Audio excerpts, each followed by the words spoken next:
Hey everybody, welcome to the video. We are road course racing once again this weekend for the Verizon 200 at the Brickyard. I know what some of you are probably thinking too. The Brickyard's not a road course race. It's the big giant oval. It's Indy. It's a crown jewel race. Everyone's usually excited about it. Maybe not the most exciting race in the world, but it's still Indy and it's the Brickyard. Well, we're getting away from the oval this year to the road course portion of this track. And I don't know about you guys, but I'm getting sick and tired of road courses. It feels like each and every single week, especially the past month or two now. I feel like it's just been all road courses, and we're not even done with road courses for the season after this one. We have our 7th one at Charlotte later on in the year, but I don't know if you guys agree with me or not. You guys can leave a like down below if you do agree, but I want some ovals, I want some short tracks, I want some super speedways, just to get a little bit more flavor in the lineup here, it feels like, over the past couple months. But we have Daytona coming up very, very soon, which is one of my favorite races of the entire year, especially the summer, I guess I should say. Yeah, it's going to be summer. Going to be late summer, not fall quite yet, but definitely looking forward to that very, very soon. But if you guys find this video helpful in any way possible, please leave a like, subscribe to the channel if you haven't yet already. We have football coming up soon, which I'll be dropping a lot of extra content for that, so we do have that to look forward to. If you want to follow me over on social media, I'm at Pennell16 on Twitter, cpen16 over on IG. And if you do want to support the channel over on Patreon, become an official member over there. Link is down below in the description for that. We have an awesome community of over a couple hundred people, and we had several people sign up last weekend. It was a good week to sign up because I feel like we overall smashed. I don't like to brag too much, but I think we did very, very well. We had a guy take down $10,000. I give him a little shout out right about here. But yeah, it was a very good weekend. So if you want access to all the extra content, link is down below for that. Projections, my entire spreadsheet, my optimizer, ownership projections, rankings, cheat sheets, Discord community, all that fun stuff. Link can be found down below. And last but not least, this video is sponsored by Prize Picks. I'm sure most of you know what it is by now, but if you don't, it's daily fantasy sports simplified. Just you versus the projections. There's no sharks, 150 max contests, or salary cap restrictions, or anything like that. Just you versus the props that they offer each and every single race day. And as of right now, if you're a new signee over on Prize Picks, you can get a free money bonus up to $100. So if you deposit $100, you get $100 for free when you use code CPEN and tell them I sent you to either prizepicks.com or you can use the link down below. But I think that's it for the plugs for the most part. So without further ado, let's dive into the preview of this week's race. And as always, I gotta mention a few things before we do get started. So number one, the live stream schedule this weekend. So we kind of have a bit of a wacky schedule for the Indy race this weekend because we have same day qualifying and it's gonna happen at 9 a.m. Typically I go live for same day qualifying, but I'm telling you right now, I'm not doing a live stream at 9 in the morning. You guys aren't going to get up for it, and I'm not going to be awake for it either. Well, I'm going to be awake, but I'm not sure I'll be like awake, ready to do a live stream. So I think we'll push that back to probably around 11 or 11:30 a.m., maybe even 12 p.m. Eastern. I'll have to see, but I'm planning on 11 right now. So that gives us a 2-hour buffer before the race starts, and I should have enough time to get my content done for the Patreon members and things like that to get projections up. So I'm planning on 11 a.m. for the live stream, but that can be a little bit liquid as of right now, so we'll have to kind of wait and see for that. And if you're enjoying the DraftKings contest that I host each and every single week, just a fun way for me to interact with you guys, see what kind of lineups you're building, compete against you for money, prizes, and a shout out on the channel, just comment your DK username down below, and the first 100 of some people that accept that invite, I'll be more than happy to have you. I do want to shout out the winners like I do each and every single week, so I'll throw them on the screen right about now. And coming in first place, taking home the gold and over $130, we have my man C. Austin, RotoReb624, longtime member of the Discord channel. Took home first place by about 4 points. Absolutely crushed it. Shout out to you, C. Austin. You definitely deserve it. Maze Wolverine coming in second with $81. The Navy Sailor LA taking home the bronze medal with over $50. Then we had X's and O's in fourth. Euro Power 6 coming in fifth, which he's the guy who took down the $10,000 prize in the lug nut last week. So he's had a really good week overall. Even a good single entry lineup with a good 150 max spread. And then yours truly came in sixth. Finally got a shout out on the channel here. So finally, I finally made it coming in sixth place. Begley 1947 in seventh. Alex Club in eighth. Alex Borman in ninth. And then rounding out the top 10, we had Dirty Bird 27. So shout out to all of you guys. You built fantastic lineups this weekend. But I think that's it for the housekeeping for the most part, so let's get right into the actual preview of this week's race. And as previously mentioned, this is the Verizon 200 at the Brickyard. There's your outline of the track. This is a road course, Indianapolis Motor Speedway road course here. It's about 2.5 miles in length, give or take. And we only have 82 laps here, which means less than 60 Dominator points available to us, so kind of like each and every single road course, we're not really focused on dominators. Yes, we want guys that can finish well and offer us place differential upside, but if there's a guy starting closer to the front, like a Kyle Larson, Chase Elliott, Truex, something like that, they could potentially dominate, but not like in the typical fashion where you lead 100 plus laps, but leading like 20 to 30 laps is pretty much being a dominator at a road course, because that's close to like a fourth or a half of the race. So those guys we can still roster. Obviously, focusing on those guys that can pick up place differential spots, like we get Chase Briscoe every single week. It seems like he's always a place differential play at a road course. But we're going to mix those in with guys that can finish high, finish in the top three, which is always going to be the same suspects of Chase Elliott, Kyle Larson, Kyle Busch, Martin Truex Jr. It feels like each and every single week at road courses. So it's going to be a similar strategy what we had last week. So it doesn't really change anything there. Although as of right now, we do not know the qualifying order. So it's going to be really hard to kind of break this down too much. We're going to be more giving like hypotheticals here. If guys are starting in certain spots, if I'd still have interest in things like that, we'll look at how drivers have performed overall at road courses. But really, that's kind of it for the preview. If you're looking at similar tracks, I would compare this road course to the Rovals, like the Charlotte Roval and Daytona Roval, rather than the technical road courses. But I'm going to be throwing everything in all together because it's a brand new track. It's going to be kind of hard to completely gauge on what the most comparable track it will be to, but just all road courses in general. But I think Rovals might be a little bit better suited rather than tracks like Watkins Glen, Sonoma, Coda, Road America. But yeah, I think that'll be pretty much it for the most part. So let's get into the driver by driver breakdown portion of this video. And actually, before we do that, since we don't know the qualifying order this weekend, it's going to be kind of hard to go driver by driver breakdown because we don't really know where these guys are going to be starting. Like I can say guys great at road courses, but if he starts sixth, then I feel like it's a bit overpriced. I mean, it kind of goes against what I would be saying. So we're going to still go driver by driver a little bit, but I kind of want to just take like a snapshot of how, or let's take a look at like how drivers have performed at road courses this season. It's only a 5-race sample size, so you'd hate to put too much into it, but again, road courses, it's usually the same kind of suspects.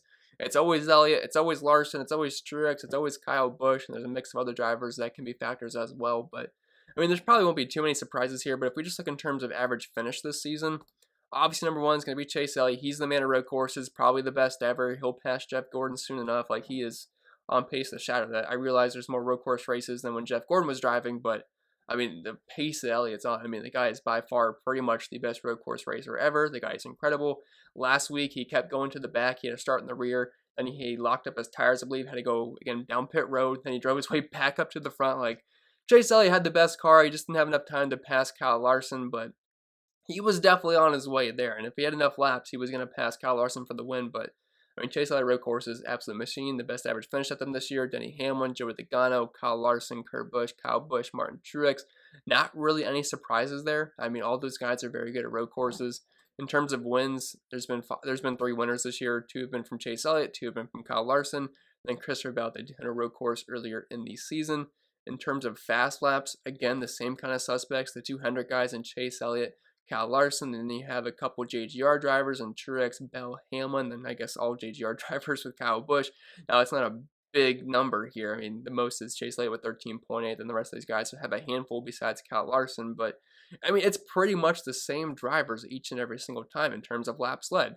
The same mix of drivers here. Kyle Larson, Elliott, Logano, Truex. I guess Byron's got 4 there per race, but then Kyle Busch. Like, it's the same kind of guys.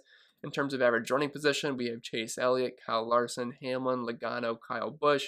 As far as driver rating goes, we have Elliott, Larson, Kyle Busch, Truex, Hamlin. Like, I think you guys get the idea. It's usually the same drivers each and every single time at road courses. And while I say road courses are kind of boring, they're kind of easy to predict unless there's chaos, because it's the same group of guys. Like, you see the same names popping up each and every single time here. Like, in DraftKings points scored per race, this is where it can kind of get a little bit different because, good drivers can start near the front, and while they can have a good real life day, for fantasy purposes, it won't exactly be that great. But in terms of fantasy points scored per race this season, Chase Elliott by far the best, over 14 points more than anybody at 55.3. Chase Briscoe, 41 points per race. Kurt Busch at 41. Hamlin at 40. Kyle Busch at 39. Like, it's just Chase Elliott's world, and we're all living in it at road courses. Like, unless he wrecks like Daytona, where he kind of got screwed because of the rain caution, the guy usually either finishes first or he finishes second. Like, there's pretty much no in between.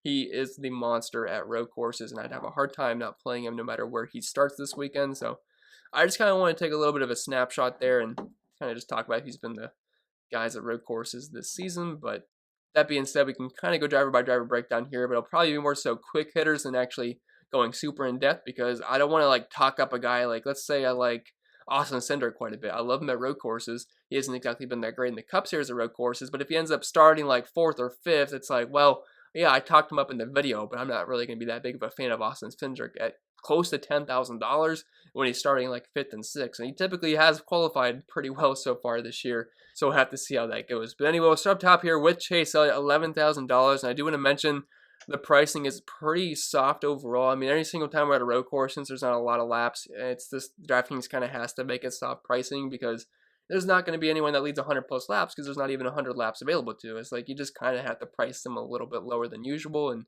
well, we have Chase Elliott here up top. I mean, it makes sense. He should be the most expensive driver. He's by far the best driver at road courses. I kind of already mentioned everything I wanted to with Elliott, so I'm not going to bore you with the same exact numbers that we just talked about. But I do want to look at the recent finishes at road courses. And like I was mentioning, unless he has an issue where he gets screwed by a rain caution, he's either finishing first or second. Second at Watkins Glen last week, first at Road America, second at Sonoma, first at Dakota, 21st at the Daytona Road Course. You got to keep in mind, though, he was leading that race and was dominating before we had that weird rain caution. He would have won that race more than likely than first last year at the Charlotte Roval. So, I mean, nothing bad to say at all about Chase Elliott. The past 10 races, he's got 6 wins, 8 top 5s, the most laps led, the most fast laps. I mean, there's really no stopping Chase Elliott. He's an awesome play no matter what. If he starts first, I will still play Elliott. It does not matter where he starts at all, in my opinion.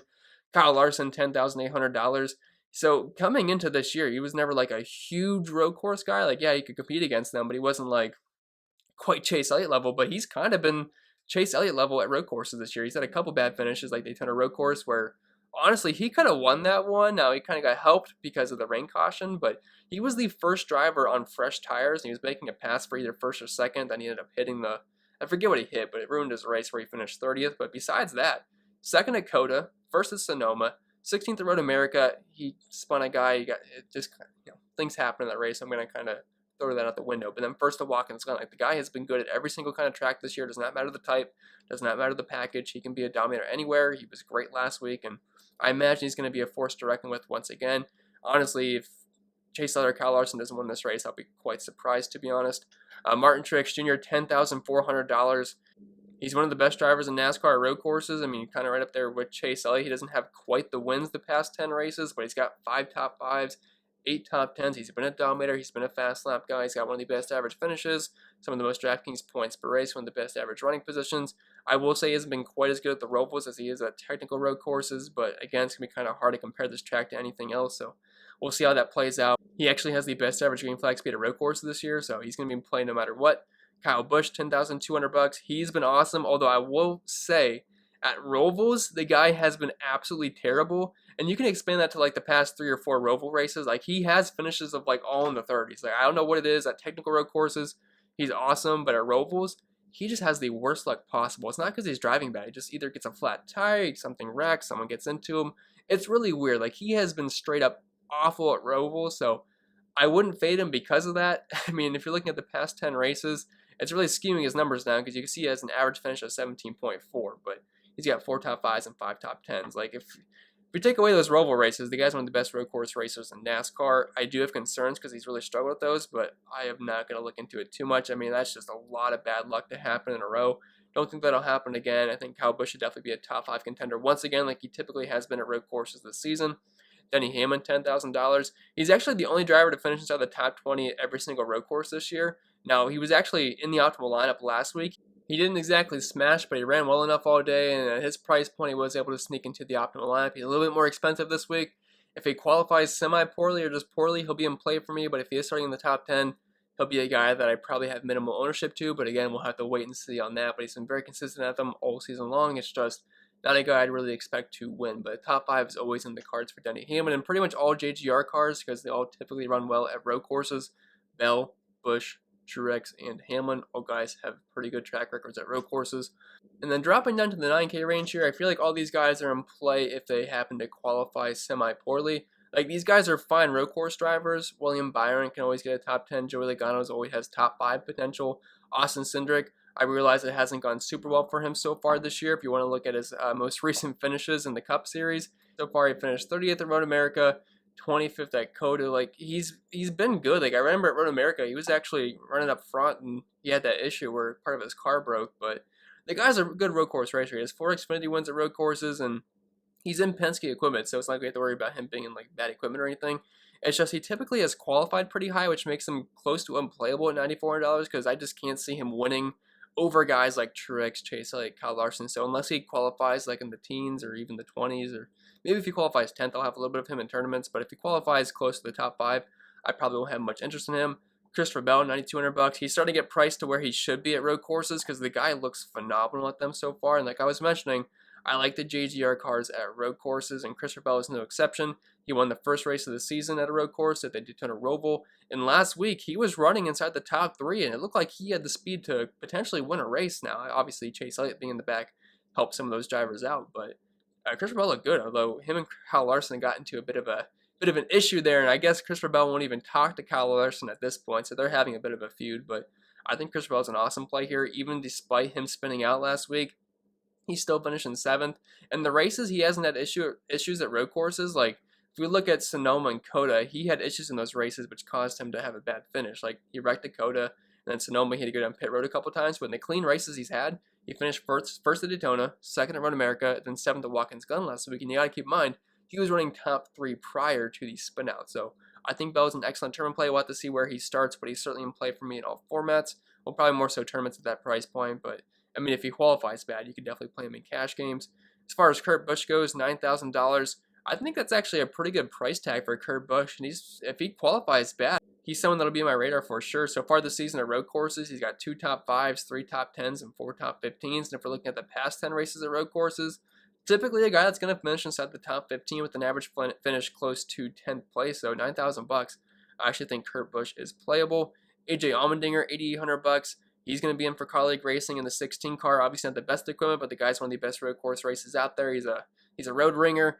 And, I mean, unless he qualifies bad, I just probably won't have too much dinger. Like, him and Austin Cindric have qualified pretty well those couple of races that they happen to qualify in for. It's just the problem is, like, he's pretty expensive. I can't see him winning over guys like Chase Elliott, Larson, Truex, Kyle Busch. So it kind of nullifies him from the top 5. But, I mean, he's got top 5 upside. He finished 5th at Coda and 7th at Daytona Roval, which just I feel like that's kind of his ceiling for the most part. So we'll have to see where he starts, but I think he is playable. It's more of a wait-and-see approach. Ryan Blaney, $8,600, hasn't really exactly been great at road courses so far this season. Kind of been like a 10th to 20th place guy, and he's not really a guy that I'm expecting to qualify too poorly. Again, we'll have to wait and see. Like, if he starts in the top 10, I probably won't have much interest in Ryan Blaney. It's just this whole group here, Ryan Blaney, Alex Bowman, Keselowski, Kevin Harvick, as of right now, assuming they qualify around where they should, I can't imagine myself having too much interest there. Like, all these guys are like 20th to 10th place guys, which is fine, and their price tags are pretty nice. It's just I kind of have a hard time trusting them on road courses. So these could be fake candidates, but we'll go over that on the live stream once we have qualifying done, but I can't see myself being too high on any of them. And I feel like Kevin Harvick and Brad Keselowski, these guys love spinning on road courses. I'm not sure what it is, especially Keselowski. Last week, I think he spun like at least 4 or 5 times. So I feel like every time they turn the camera, it's Keselowski going the wrong direction because he spun out. I mean, the price is nice, but again, they're kind of priced this way for a reason. Chase Briscoe, $7,900. So he typically doesn't qualify very well, and I love Chase Briscoe at road courses. The guy's very good at them. If you're looking at the past 4 road course races, he's finished 9th, 6th, 17th, 6th, then 32nd at Daytona, but you got to remember he had a tire issue early on, which kind of killed his race from the start. But Chase Briscoe, very good at road courses. If he's going to qualify like anywhere from 15th to 25th, he is way too cheap. Chase Briscoe should be right around where Christopher Bell and Kurt Busch are priced. Maybe the upper 8K range right around Allmendinger, but he is way too cheap here. He was $8,300 last week. I think he was starting mid-20s. He was an easy play there. He crushed. He got inside the top 10. You needed him to take down a tournament. And I feel like we could be in a similar boat once again this week. I'm not sure why DraftKings hates Chase Briscoe, but just keep taking advantage of this price point. The people that want to fade him, good for you. They're just paying the rake off for the most part. Unless he qualifies in like the top 10, then it's getting a little bit pushy. But assuming he doesn't qualify that high, I think Chase Briscoe can be an excellent play. Then dropping a Chastain, I think we could probably group Chastain and Reddick together. Both these guys usually finish right around the same spot. Both have top 10 potential, and their prices are pretty nice as well. Now, these are both guys that can qualify pretty well, but if they start around 12th to 15th place, they can still improve upon that. And if we're looking at the past finishes for them, Chastain finished 4th, 7th, and actually at Watkins Glen he finished 12th, but he was actually in 8th place before. I believe he was having fuel issues at the end of the race, so he kind of had a limp around at the very end, but I believe he was in 8th place. So that would have been another top 10 finish for Ross Chastain, which would have been 4 in a row, but I like Chastain quite a bit here. He's actually proved to be very good at road courses this year. The only bad finish he's had is at Daytona, where he wrecked out, finishing 39th. Besides that, the guy has been excellent in the 42 car at road courses this season, so I think Ross Chastain would be certainly in play in tournaments for me. Tyler Reddick, $7,600, kind of the same boat here. He's finishes of 9th, 8th, and 10th. As long as all goes well, I think he could finish inside the top 10, probably around 8th to 10th place. So $7,600, I think that's a pretty nice price point, assuming he doesn't qualify like 5th or 6th or anything. Matt DiBenedetto, maybe not quite Chastain or Tyler Reddick, but he's got similar finishing position upside. The past 2 races for him, he's finished 11th and 10th at road courses. The other ones haven't really gone as well, but clean race for MDB, he always has top 12, top 10 potentials, and $7,400. I think that's a pretty solid play at that price. Michael McDowell, $7,200. I don't know what it is, but Michael McDowell cannot buy a good road course finish. I don't know what the excuse was for last week. He just ran very, very poorly, finishing 21st. The week before that, 30th, 28th. Then at Coda and Daytona, though, he finished 7th and 8th. Like, the guy is typically a pretty good road course racer, although it has not gone well recently, so you gotta be a little bit careful there. But assuming McDowell's probably starting in the 20s, he will be a viable place differential option, although I will say the recent form is a little bit scary for me, but I think he'll certainly still be in play. Chris Buescher, $7,100. All this guy does is finish top 20 at road courses. The past 6 races, he's pretty much finished around 15th to 20th place. He does have 13th and 11th place finishes, which I would not complain about if he does that. And he seems a little bit too cheap, in my opinion. In the past 10 races at road courses, he is finishing at the top 20 each and every single time. The only other driver that can say that is Denny Hamlin. So while he's not a flashy driver at road courses, he's pretty much a guy that can finish around 15th to 20th place with upside of more. So I think at that price point, he'll be a pretty solid play, especially if he does qualify where he typically does. Eric Almirola, $6,900. I would only play him if he happens to just have a terrible qualifying run, probably starting in the late 20s or 30s. Outside of that, I mean, the guy usually finishes around like 15th to 20th places at road courses, which is not terrible, but we'll see. He's cheap at $6,900, but if he qualifies pretty high, I'll probably be out on Eric Almirola. Eric Jones, $6,700, the former JGR driver, where you could always get good finishes at road courses. Unfortunately, that is not the case anymore. You can still get a top 15 finish, and I do want to say he did finish 27th last week, but you got to keep in mind, he had a ton of issues. He spun out a couple of times. I think he might have had a penalty. I'd have to double check that, but there was a lot of issues in that race. Besides that, though, he's finished 19th, 11th, 16th, and 14th at road courses this season, which is not terrible at his price point. If he qualifies in the 20s, I do think he is a viable play at that price because he does have upside, even though his equipment is obviously not what it once was. Daniel Suarez, $6,600. And I think we got to at least mention this. Daniel Suarez has had some real issues at finishing road course races this year, and sometimes not even to just wrecking out, just having engine issues. So I think we got to be a little bit careful there. But if he has a clean race, he does have top 15 upside. He was decent at road courses in the past. Looking at his finishes at road courses this season overall, he's finished 31st, 36th, 12th, which is nice, then 33rd at Coda, then 16th at Daytona road course. So if it all goes well, he does have top 15 upside, but just know he has not had the best of luck with his car at road courses this season. Cole Custer, $6,400. He's only in play for me if he happens to have a bad qualifying run. Austin Dillon, $6,300. I don't know what happened with Austin Dillon, one of the worst road course racers in all of NASCAR, and now he suddenly is like a top 15 machine. Past 4 races at them, 12th, 13th, 11th, and 15th. He has improved on him. He's been running the day beforehand, which has helped him out. So I think at $6,300, he'll be playing all formats for me because I can't imagine he'll qualify super high. If he does, maybe we'll have to fade him. But if he starts like 15 and below, I think we definitely have some interest in Austin Dillon at only $6,300. Ryan Newman, $6,100. He started to get priced way down there. I didn't play him much last week. I want to say I had less than 10%, which is good for me. Anytime I can limit my Ryan Newman exposure, it's always going to be a good week. And hey, he finished 25th. The guy's just not that great at road course races, and the guy, just simply put, is not that great of a road course driver. I mean, 25th, 32nd, 33rd, and 24th, and 20th for his last 5, I should say, road course races. Average finish of 26.8 at them this year, but the running positions had the top 25. Like, it's pretty bad. Unless he qualifies like 30-something, I probably will have too much interest in Ryan Newman. Bubba Wallace, $6,000. Another guy that's not really that great at road courses. He's got top 25 upside, but that's not really saying too much. He's only $6,000 though, and he might be able to get you a better finish than Ryan Newman. So I could see maybe when to play Bubba over Newman. Both guys really aren't that great at them though, but just kind of solely dependent on starting spots. Ricky Stenhouse Jr., $5,900. Just seems a bit too cheap in my opinion. The guy has top 20, top 15 upside, and I don't think there's a reason he should be priced below guys like Ryan Newman and Bubba Wallace. He should be right around where Austin Dillon is. So I could see Stenhouse being a popular cheap guy unless he happens to qualify inside the top 10. But if he starts anywhere from kind of similar to Austin Dillon, 15 and below, I think you can play Stenhouse in all formats because that just seems a bit too cheap in my opinion for a guy that's got top 20 upside. He's done that 3 times so far this season. Ryan Preece, $5,700, just purely a cheap PD play. If he happens to qualify poorly, same can go for Corey LaJoie. And he actually hasn't been too bad at the road courses recently, finishing 24th, 21st, 18th, and 20th. Nothing super exciting there, but at that price point, it can get the job done if he starts around 30th place. Justin Haley, you're kind of hoping for a top 25, top 30 out of him. The price is nice, but I mean, I can't really get too excited about Justin Haley. Anthony Alfredo, $5,300.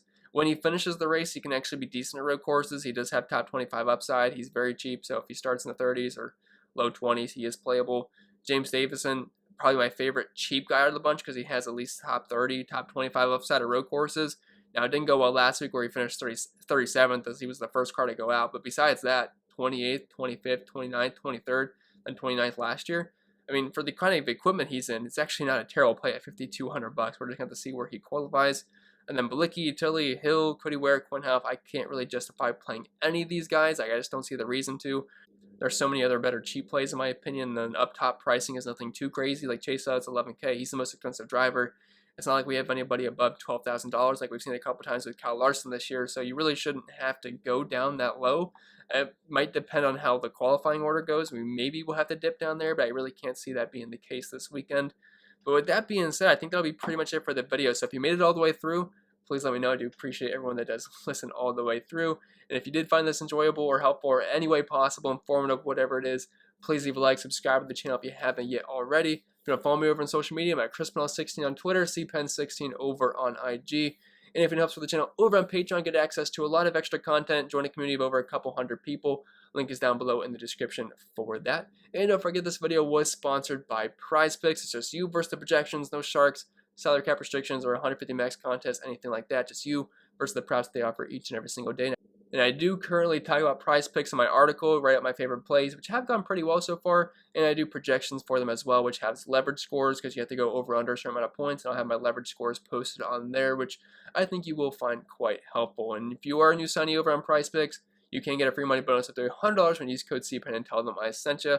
But I think that'll be pretty much it, guys. Don't forget the live stream will probably be around 11 a.m. on Sunday, August 15th, so you can plan for that. And if you want to join the DraftKings contest, just comment that DK username down below, and I'll be more than happy to send you the invite. But yeah, I think that'll be it. Hope you guys enjoy the rest of your weekend, and I'll see you guys on Sunday.